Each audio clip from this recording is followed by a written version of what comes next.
So today we will discuss about the topic data warehouse. In our previous video we had discussed about DBMS, database management system and data also. So data warehouse क्या होता है? हमने warehouse बहुत बार सुना है, usually हम इस word को यूज भी करते हैं अपने नॉर्मल लाइफ में. सो warehouse क्या होता है? जहाँ पे हम स्टॉक रखते हैं, एक ऐसा प्लेस जहाँ पे हम स्टोर करके रखते हैं लार्ज क्वांटिटी ऑफ गुड को, लार्ज क्वांटिटी ऑफ प्रोडक्ट्स को. जब हम एक ऑर्गेनाइजेशन की बात करें जो गुड्स एंड सर्विसेज को बनाती हैं, उन्हें सेल करती हैं, सो वो क्या करती हैं, उनके वेयर हाउस में क्या होता है, एक पर्टिकुलर वेयर हाउस उनका एक वो प्लेस होता है जहाँ पे वो अपनी क्वांटिटी ऑफ गुड को क्या करके रखती हैं, स्टोर करके रखती हैं. और जब भी उन्हें रिक्वायरमेंट होती है वो वहां से क्या कर लेती हैं, उन्हें मंगा लेती हैं, ले लेती हैं एंड देन उन्हें अपनी शॉप में रख लेती हैं. सो वेयर हाउस क्या हुआ, एक ऐसा प्लेस जहाँ पे आप क्या करते हो, कीपिंग करते हो अपने गुड्स एंड सर्विसेज को कीप करने के लिए, स्टोर करने के लिए जिसे हम यूज करते हैं उसे हम वेयर हाउस बोलते हैं. और अगर हम डाटा के पॉइंट ऑफ व्यू से देखें, डाटा बेस मैनेजमेंट सिस्टम के पॉइंट ऑफ व्यू से देखें तो वेयर हाउस क्या हुआ, एक ऐसा प्लेस जहां पे हम लार्ज क्वांटिटी ऑफ डाटा को स्टोर करके रखते हैं, जहां पे हमारा प्रेजेंट डाटा भी मिलेगा, हिस्टोरिकल डाटा भी मिलेगा. यानी कि एक ऐसी जगह जहां पे हमने अपने सारे डाटा को स्टोर कर रखा है, उसको हम क्या बोलते हैं, डाटा वेयर हाउस. यानी कि एक ऐसा प्लेस, एक ऐसा हाउस जहां पे हमारा सारा डाटा स्टोर्ड है, जहां पे हमने अपने हिस्टोरिकल प्रेजेंट डाटा को रख रखा है, उसकी कीपिंग कर रखी है, वो हमारा क्या होता है, data warehouse. Now let's start with meaning and introduction. Data are raw fact which is digitally stored in a physical device and collection of huge amount of data is an organized form of database. यानी कि database क्या है, अब हमारा सबसे पहले database में क्या होता है, डाटा क्या है, हमारे जो raw facts हैं, कुछ facts हैं, figures हैं, उन्हें हम क्या बोल देते हैं, डाटा बोल देते हैं. और जब वो large quantity में होते हैं और उन सबको हम कलेक्ट करके एक पर्टिकुलर ऑर्गेनाइज्ड वे में कहीं पे स्टोर कर देते हैं, उसे हम क्या बोलते हैं, डाटाबेस बोलते हैं. डाटाबेस मैनेजमेंट सिस्टम क्या है, एक ऐसा सॉफ्टवेयर है जो हमें यूज करता है, एनेबल करता है कि हम क्रिएट कर सके और मेंटेन कर सके डाटाबेस को. अब हमें ये पता चल गया कि डाटाबेस होता क्या है.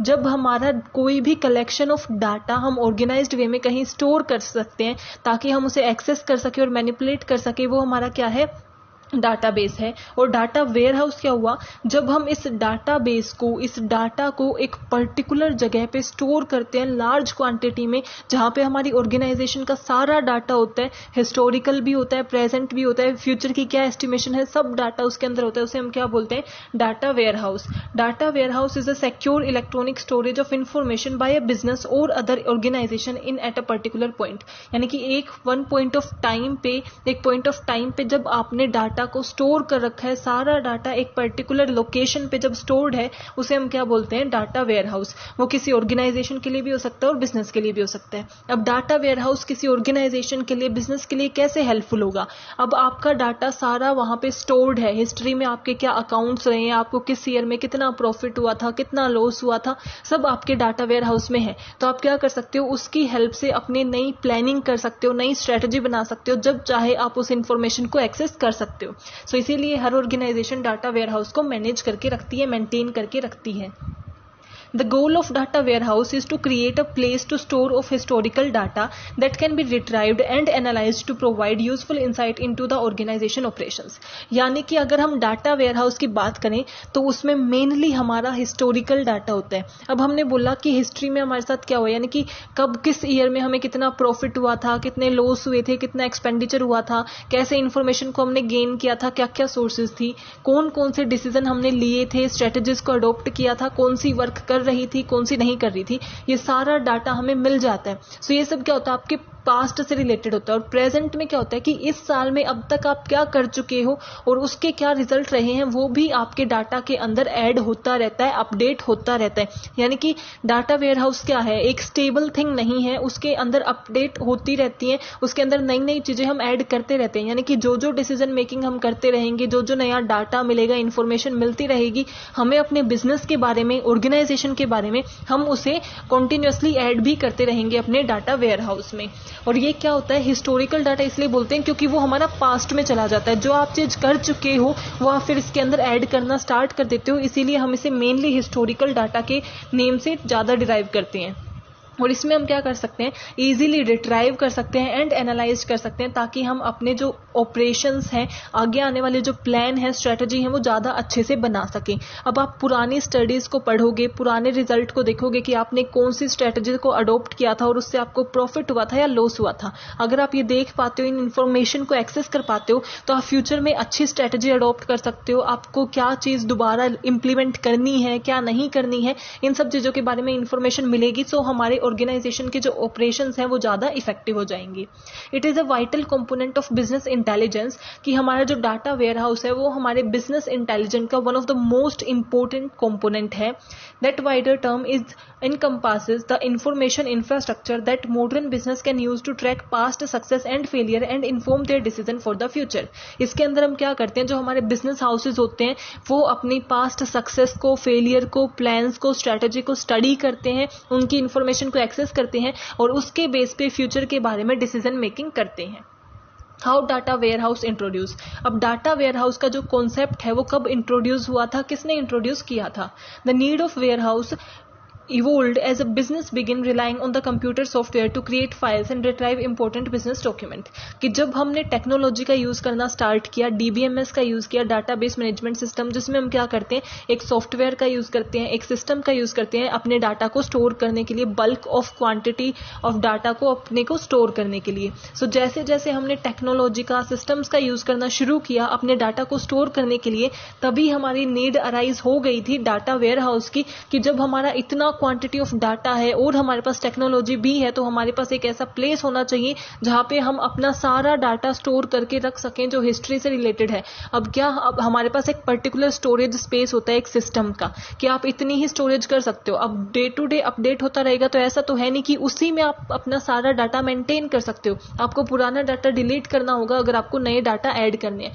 इसीलिए वो पुराना जो डाटा है जो आप डिलीट कर रहे हो वो वेस्ट ना जाए, हमने एक न्यू सिस्टम अडॉप्ट किया। वो है क्या, हमारा कॉन्सेप्ट डाटा वेयर हाउस, यानी कि वहां से निकाल के हम अपने डाटा को वेयर हाउस में डाल देंगे और जब भी हमें रिक्वायरमेंट होगी हम वहां से एक्सेस कर लेंगे।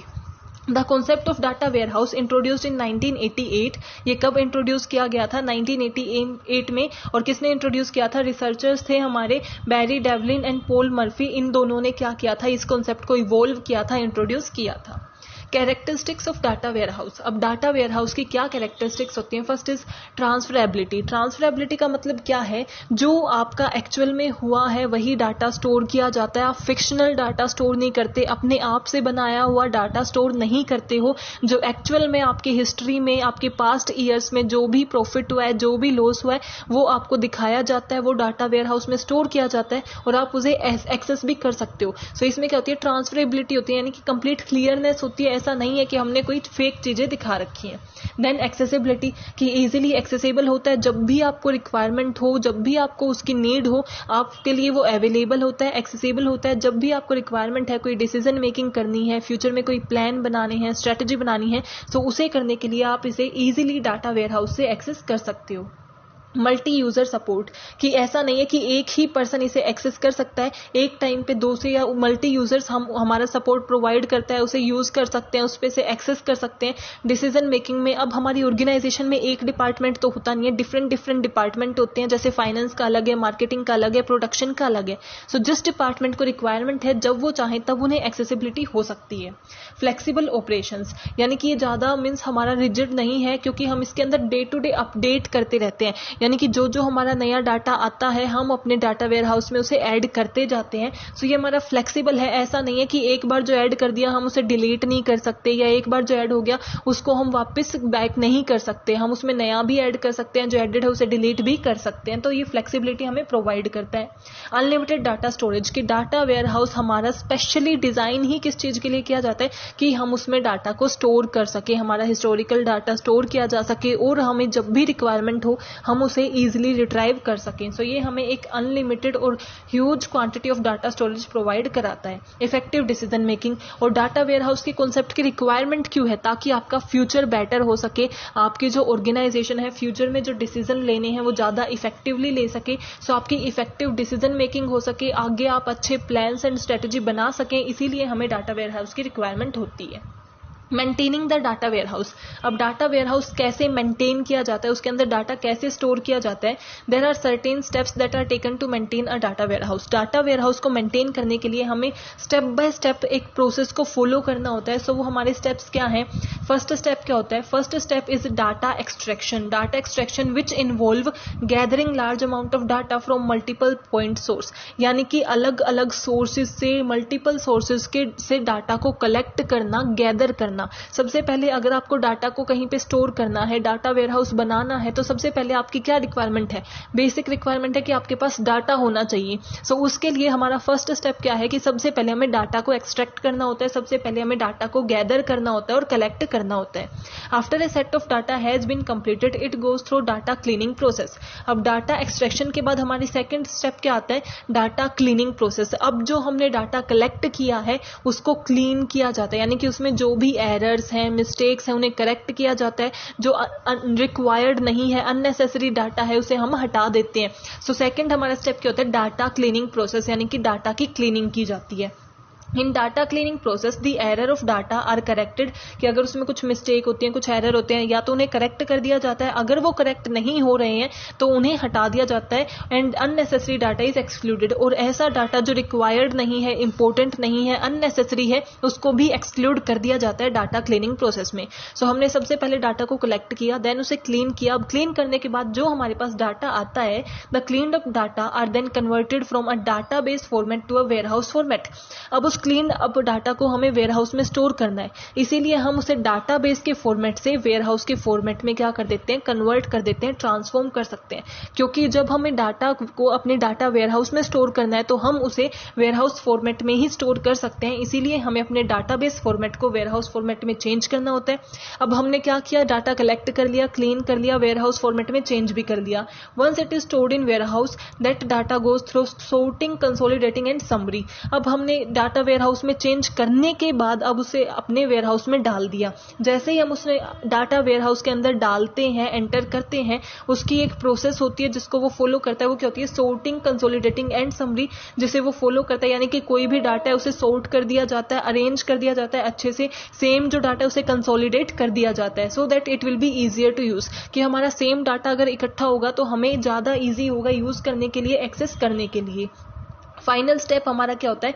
Over time more data are added to warehouse and it keep updated with the new idea, कि जैसे जैसे नई चीजें होती रहती हैं उसके साथ हम नया नया डाटा उसके अंदर अपडेट करते रहते हैं। सो ये हमारी क्या थी? मेंटेनिंग प्रोसेस थी हमारी। क्या क्या स्टेप्स थे डाटा वेयर हाउस को मेंटेन करने के लिए। अब हमारी एडवांटेजेस क्या है? अगर हमारी ऑर्गेनाइजेशन का डाटा वेयर हाउस है तो उसकी क्या एडवांटेजेस होंगी? इफेक्टिव डिसीजन मेकिंग, कि एक ऑर्गेनाइजेशन को डिसीजन मेकिंग में हेल्प करेगा, फ्यूचर में अच्छे प्लान्स बना सकेंगे, अच्छी हमारी इंप्लीमेंटेशन होगी, सो हमारी ऑर्गेनाइजेशन की इफेक्टिवनेस भी इंक्रीज हो जाएगी।